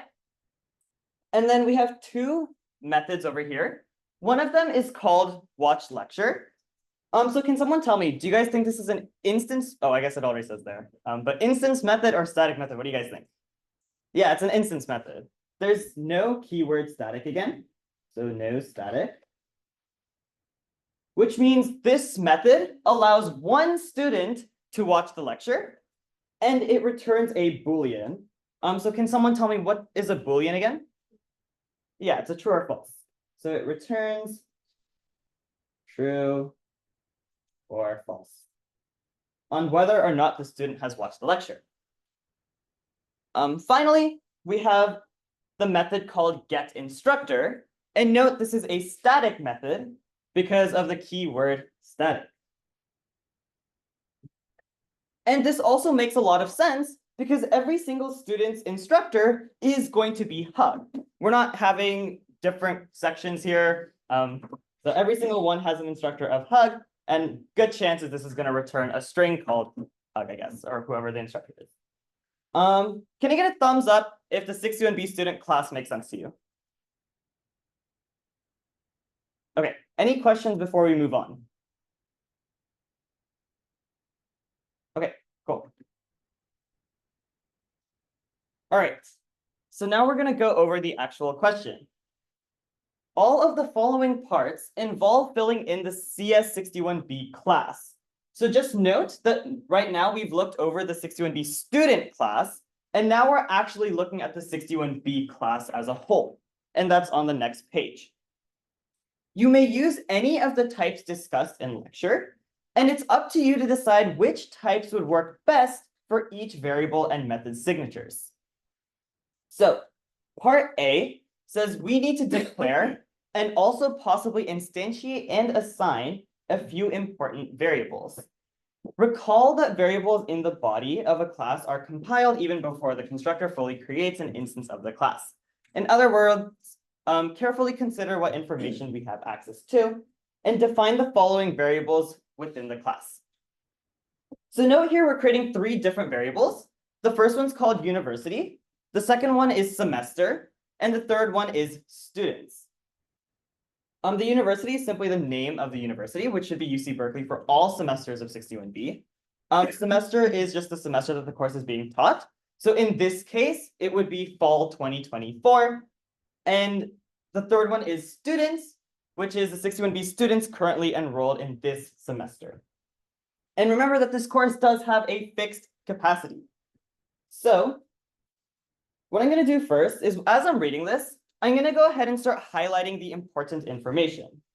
So university, as it says, should be UC Berkeley, and it should be true for all semesters of 61B.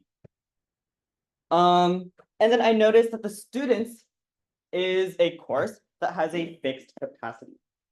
So these are the kinds of little bits of information that I want to keep in mind as I proceed with this question. So if you scroll down to part A, you see you have your variables are all over here.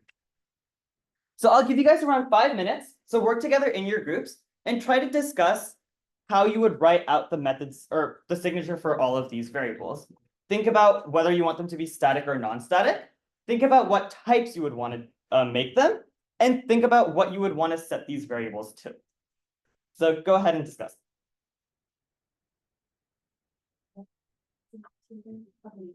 Are you guys working together? Are you two? Which partners? Okay. You work alone for here. Are you guys partners? Agree? There's one who. Okay. Yes, you said it. Yeah. Yes. Yeah,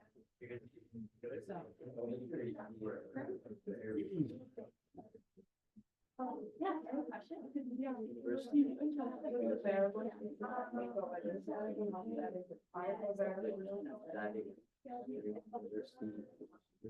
Sounds good. I think all that seems good.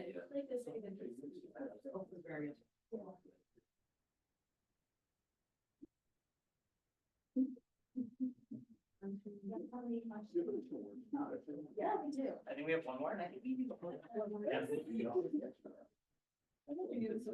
Oh, okay, we have two. Oh. You want to?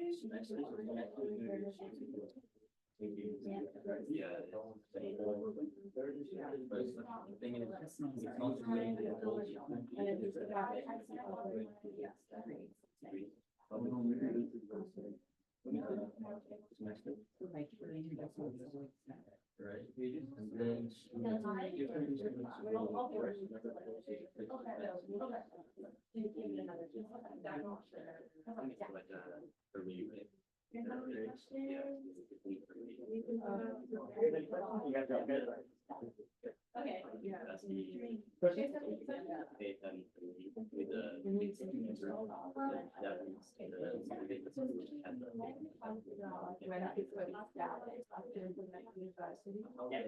So would you go like, have like static? The thing is like a lot of students because We talked about in mini lecture that like the points about like six. Yeah. So what are you gonna assign universities? Certain like, And what is? it wouldn't be a string necessarily. It's Oh, like do we have a lot of 61B? And then whenever.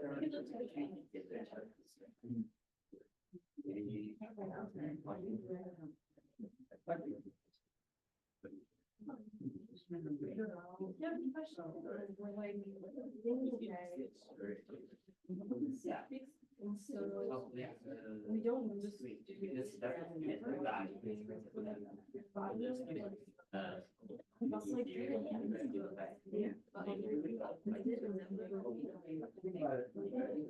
Exactly, and then go to like all of them. Yeah, it could be a lot of different stuff, but we know it's a fixed like.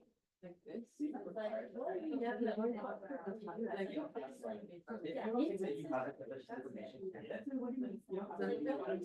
would be like, say we had like county, Ron, all these people, but you actually do that one, yeah. Yeah. Yeah. Yeah. Spelling.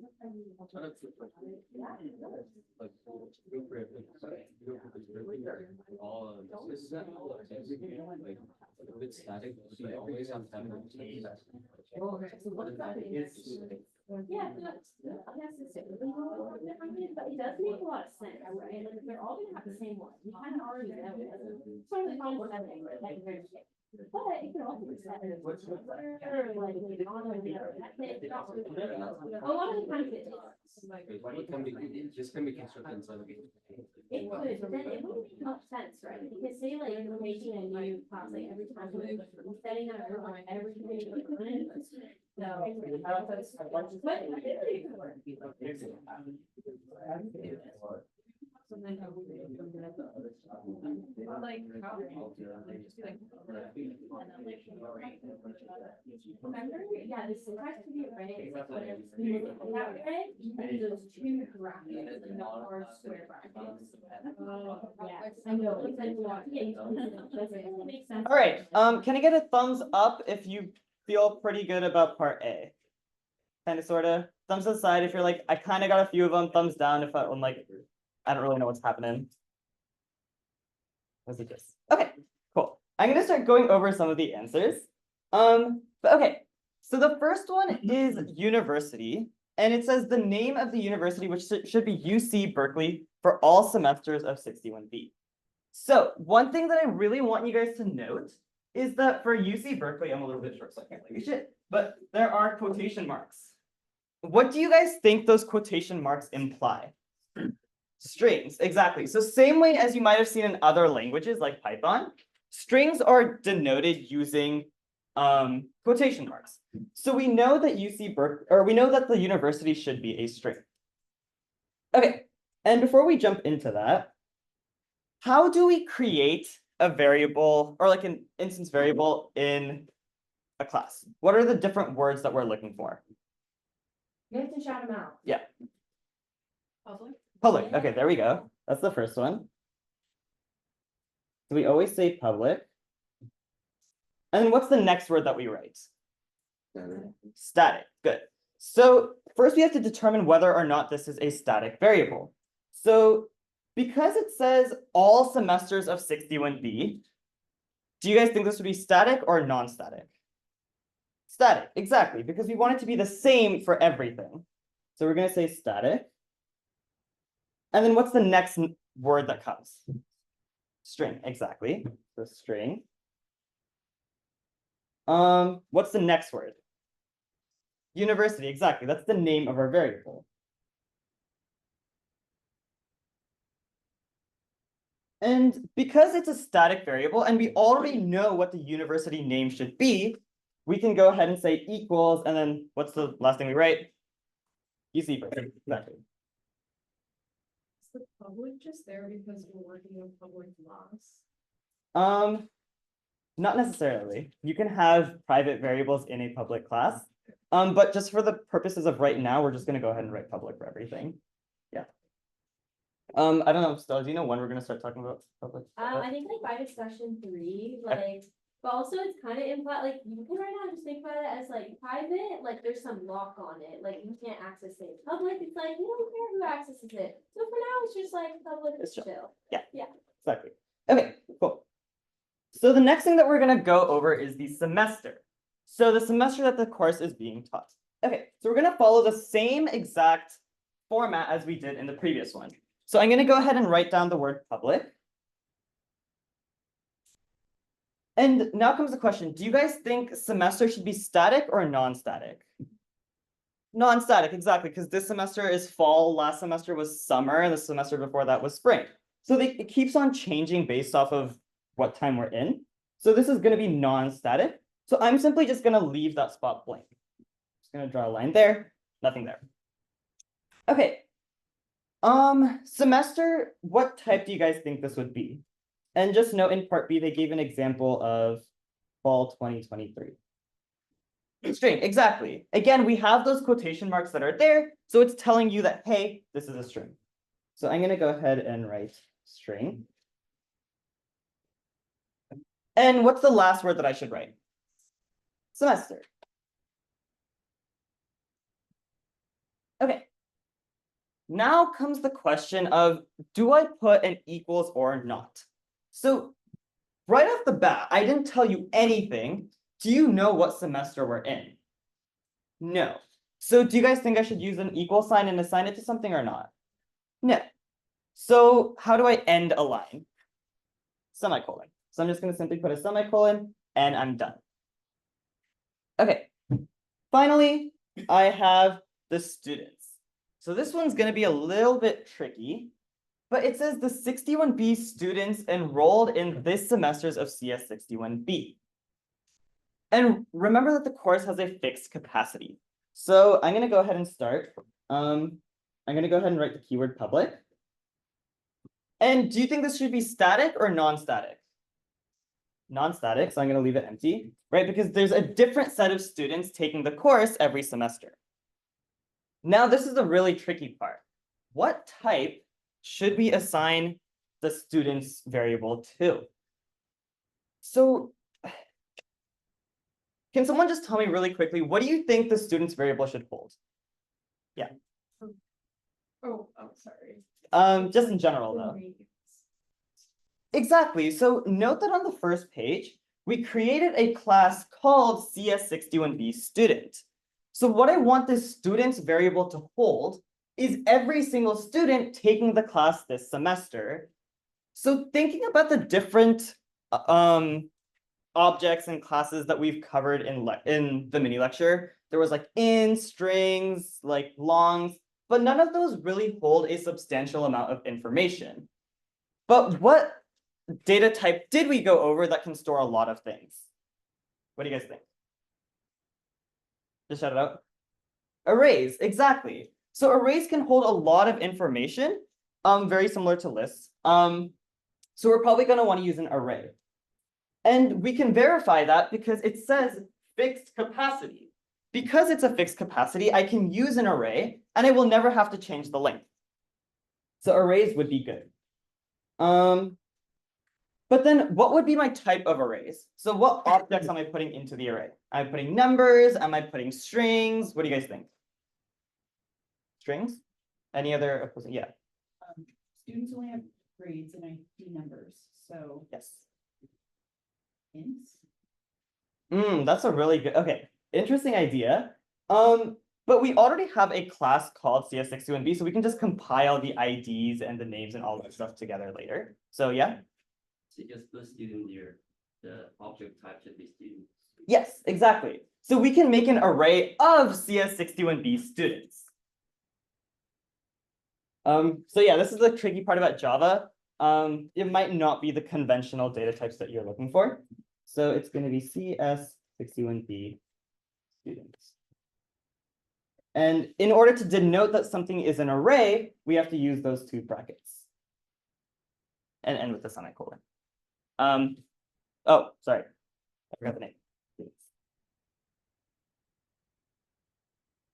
Okay. Are there any questions about either of these three statements? Yes. Use that array list. Array list? technically you can, but it did say fixed capacity, so it would be a little bit nicer if we could just use arrays. Yeah. But array list is a really good idea as well. But why you didn't specify the top of, the data type? For which The one? last one. For students. It's actually an array of CS61B students. So this on its own is the data type. Does that make sense? Yeah, okay. So remember, whenever we're creating an array, we have to use these two brackets, and then we also have to say what makes up these arrays. So in this case, it's CS61B students. You don't actually have to ask what I read. No, you actually don't. Yeah. Any other questions? What if like, what if you wanted to make like a list non-numeric? Oh, there is a different method signature for a list We'll talk about that in the future, yeah. Yeah. Students. Ah, really good question. Students is the name of the variables. So it's called students. So if you check up here, they said we want a variable called students. Yeah, question? So we're using like a separate class as our data type for the array? Well, yeah, technically in a sense, yes, yeah. Instead of the conventional built-in Java ones, we created our own class and ran it using that class. Yeah. Would we use anything else, or like, could we use anything else like methods or like? You can't use methods, but you can use other classes, any class that you would, yeah. Any other questions? Okay, cool. So now we're gonna move on to part B. I think for the sake of time, I think I'll go over this one. So part B says each 61B instance represents one semester of the course. So what we need you to do now is create a constructor that takes in a capacity for the maximum number of students of enrollable. So I'm going to go ahead and highlight that.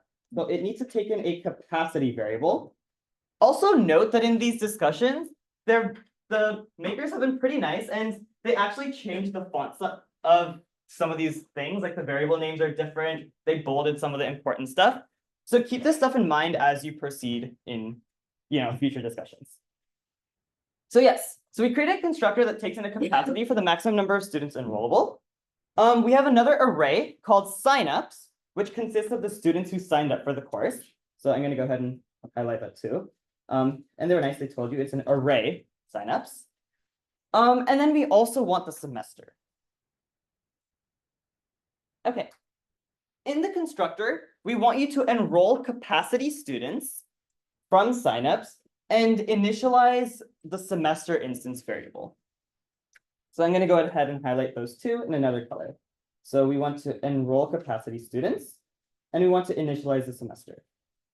So these are the two tasks that need to be done in our constructor. So, okay. So can someone tell me, how do we begin a constructor in Java? Yeah, exactly. So I can just write public. And what's the name of this class? Exactly. So CS61B. And whenever I have a block of code, what else do I have to do? Yes, exactly. So remember that unlike in Python where you might have just been able to use a colon, in Java we have to use brackets to section off pieces of code.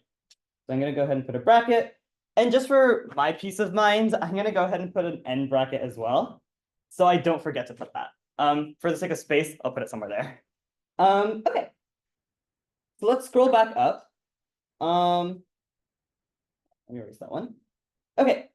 So what are the different parameters or attributes that I have to pass in whenever I create an instance of the 61B class? So what's the first one that they mentioned you should have? A capacity. Okay, cool. So I'm going to go ahead and put this stuff into parentheses. So what do you think is the data type of capacity? Int, exactly. So I can go ahead and write int capacity. So I get that one checked off. I also have an array called signups, consisting of the students who signed up for the course. So they told us it's an array, but what is the type of array? What do you guys think? It's an array of what? Yeah, it's 61B or CS61B students. Again, this class that we've created up here. So we have CS61B students. And it's an array. And we're gonna call that signups. Okay, I'm low on space, but that is what it is. So we get that one checked off. And then we finally have the semester. So what is the type of semester? String. So I'm just gonna go ahead and write down string semester. Okay. So now my constructor takes in all three of these variables. So I've performed the first portion of the question. Can I get a thumbs up if everyone's good so far? Question? Yeah, go for it.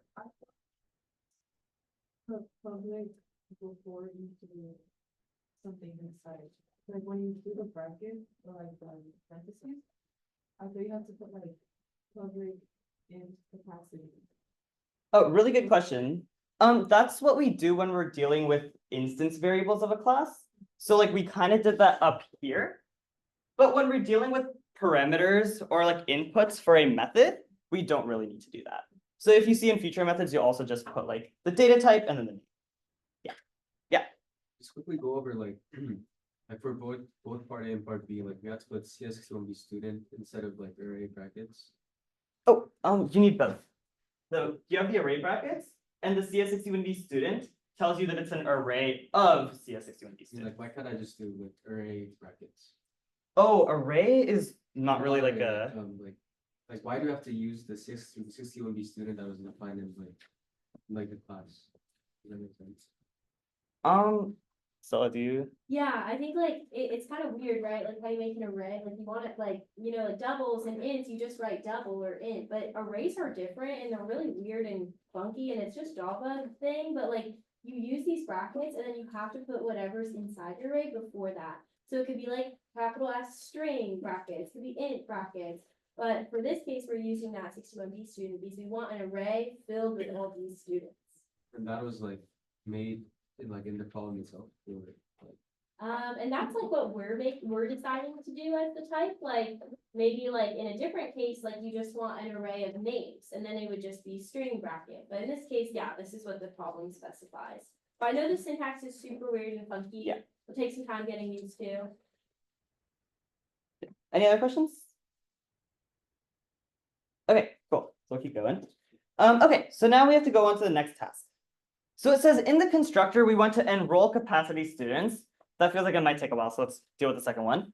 And then the other one says initialize the semester instance variable. So I have one copy of semester here.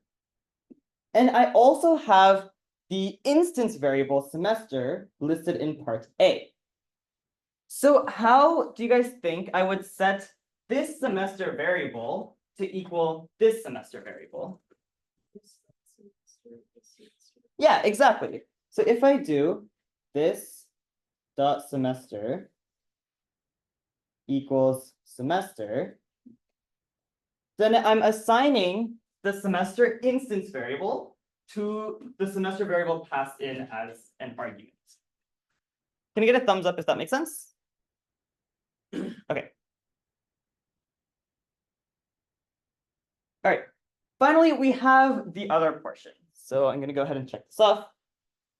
And then we also want to enroll capacity students into, or from signups into our students array.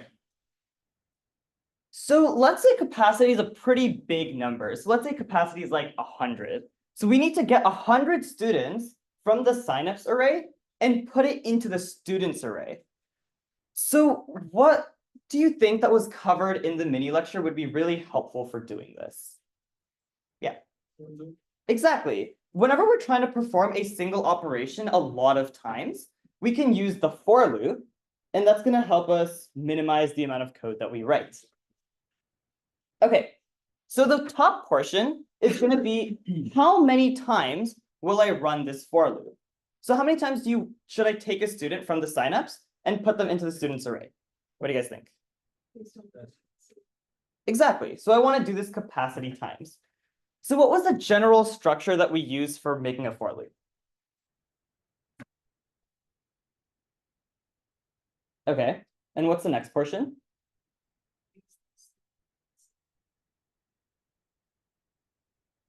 Okay, and then? Cool.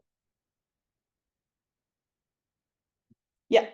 So what this for loop allows me to do is I can run whatever is in the body of my for loop a total of capacity times, and I can just keep on incrementing the I value as I go on. Okay, and remember, every for loop must also contain brackets to block off what's in the loop. So I'm going to put another set of brackets here. So I have my open bracket over there, and I have my closed bracket over here. Okay. So now, how would I take the student, let's say like position 0, and put it into the students array, like into position 0 of the students array? How do you guys think I can do that? It's like students, I, equals. Yeah. So remember that in the lecture, we went over two main things. We have accessing stuff, and then we also have setting stuff into an array. So first, if I want to set the location, like the 0th index of students, I can just go students I equals. So this allows me to change the ith position in students. And then how do I access the ith location of the signups array? What do you guys think? Really close. That's what you do with the list. Really, really close. Whatever. Any other guesses? All of those are list methods. How would I access the ith location of the signups array? Yes, exactly. So I can do signups of I and colon. So what this does is, let's say I had sign up students. So let's say I have like I signed up and Stella signed up. And let's say we have our students. It starts off as empty. And all I'm doing is I'm just taking me, which is an index 0. And I'm just copying it over to the students. And then Stella is on signups 1. So I'm just moving it to students 1. So essentially, I'm just taking whatever information is in signups and simply moving it to my students array. Any other questions? Or any questions, I guess. There. Can I get a thumbs up if this makes sense?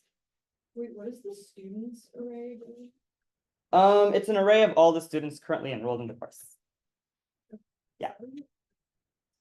No, this is all part of the 61B class. Do you have a question about that? Yeah. Yeah, just as like a job novice, I am just kind of struggling with like longer questions. Yes. On an exam, how to keep stuff organized without like indentation and just, do you have any like suggestions about as we write code out in Java, how to? Yeah, so in exams, usually there's like a little bit of skeleton code, and they'll usually indent the lines for you. Great. So you don't have to really worry too much. Like if there's a for loop on an exam, all the lines in the body will be indented by one space. Great. Yeah. Yeah. So I know in Python, it's very indent based. So just do the same thing for Java. Anytime you have something in the body, just indent it by 1. Yeah. Question? Yeah. Yeah, are we copying it across, or do we actually like remove it from signups and put it to student? Oh, really, really fantastic question. It exists in both locations. Yeah. It's not really a deep copy, but we're kind of just like referring to the same spot. Yeah. Why would you not get an index error when you do students? Because currently students is an empty array, right? So if I were to do like students 1. Thank you. Good question. I forgot that. Yes, I forgot that. Thank you. When I'm creating my students array, I first have to create the array before I access into it. So how do I create an array?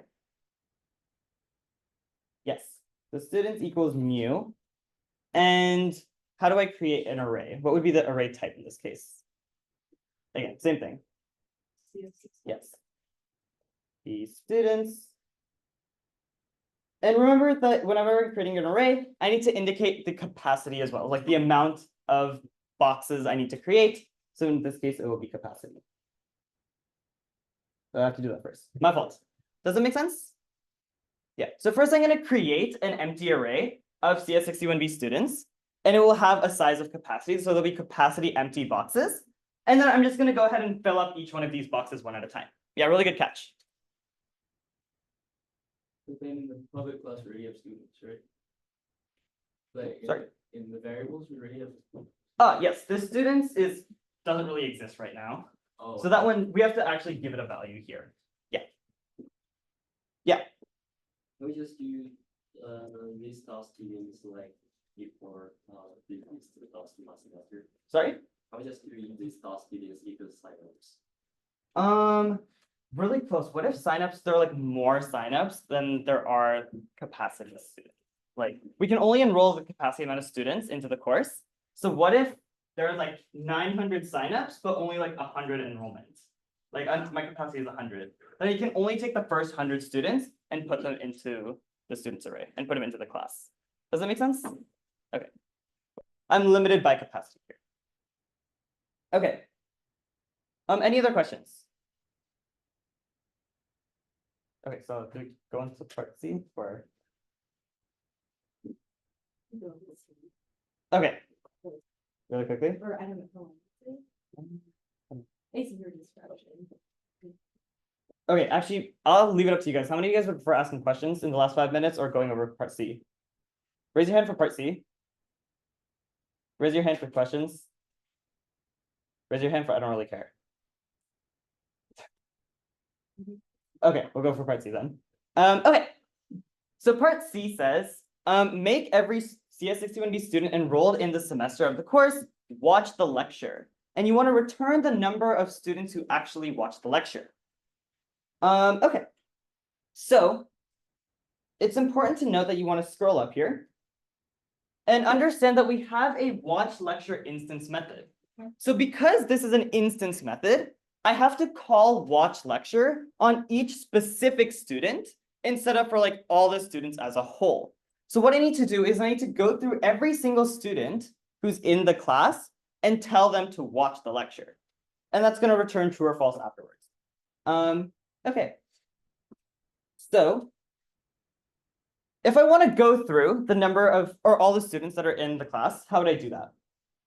Very similar to what we did in part B. For loop, again, exactly. So I can do for. And in this case, what kind of for loop do you think I can use? If you want to be a little bit creative. Yeah, exactly. So in this case, I can use an enhanced for loop because I need to go through every single student in my array. So I can say CS61B student, and I'm just going to call that person stud. And I just go through my students array. Okay, of my block. And what should I do in this? What should I do for each student? Yeah, exactly. So I'm going to go ahead and call student dot watch lecture. And what does this variable return? Or what does this method return? True or false? So in case it's true, what do you guys think I should do? Any guesses? Oh, and add it to the total of students that were selected. Exactly. So in order to do this, what I'm going to do is I'm going to create a counter at the very beginning. So I'm just going to have something called int counter. And this tells me the number of students that have actually watched the lecture. So I'm just going to start it off at 0. And I'm going to go ahead and say if a student has watched the lecture, then what do you guys think I should do to the counter? Yeah, plus plus. So I can just do counter plus plus. Cool. So basically, I just go through every student in my students array. If that student has watched the lecture, I'm just going to increment my counter by 1. So I can indicate like, hey, this student watched the lecture. That's the end of my if block. And that's the end of my for loop. So then at the very end, what do you guys think I should be returning? Yeah, I can just return counter.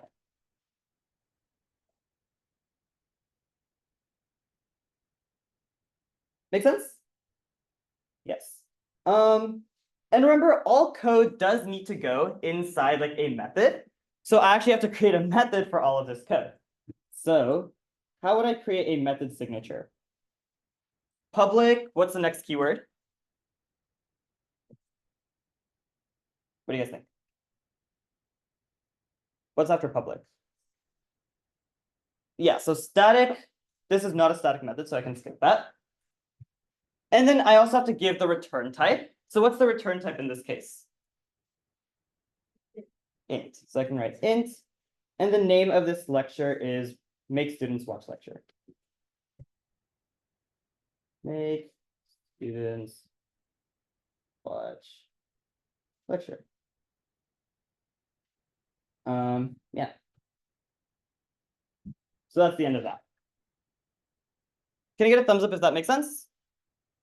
Question? Somewhere? No. Okay. Any questions about part C? Yeah. Well, I'm not sure about the, this 61B students, the students of saying inside the parentheses. Oh, that's not a, oh, do you mean here? Yes, Oh, in students. yeah.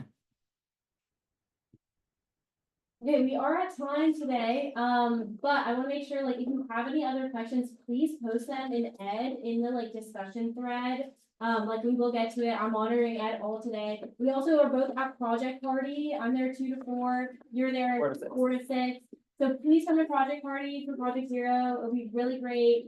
And we're gonna try to post this recording up. And yeah, use Ed for any questions. Unfortunately, we have to run. Normally, we will have more time for questions, I promise. But we have a feedback form.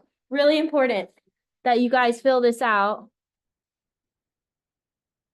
Feedback form, please, please, please. It's like 3 questions, super short. Tell us, it's completely anonymous. Give us the honest feedback. Like if you thought we went too slow or too fast or what you liked and didn't like. Like we want to make this section good at the beginning, so it's great all semester long. So be as harsh as you want.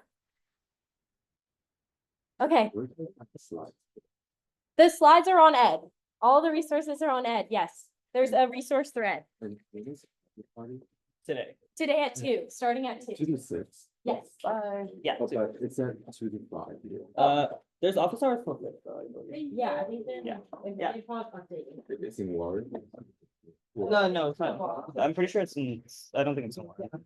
I can double check. Okay, it's in soda. Yes, that would make Soda sense. is in the That would make sense. Yeah. This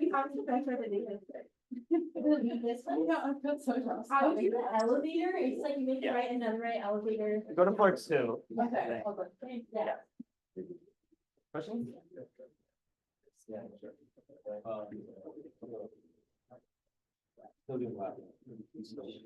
Yeah. Yeah. Where it says pass. My favorite extinct is that that's where you put the pass. Yeah, exactly. However, there's a little. Oh, you wanted to.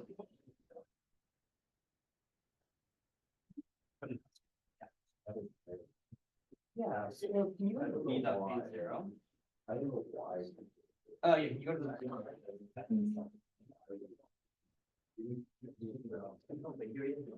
Yeah.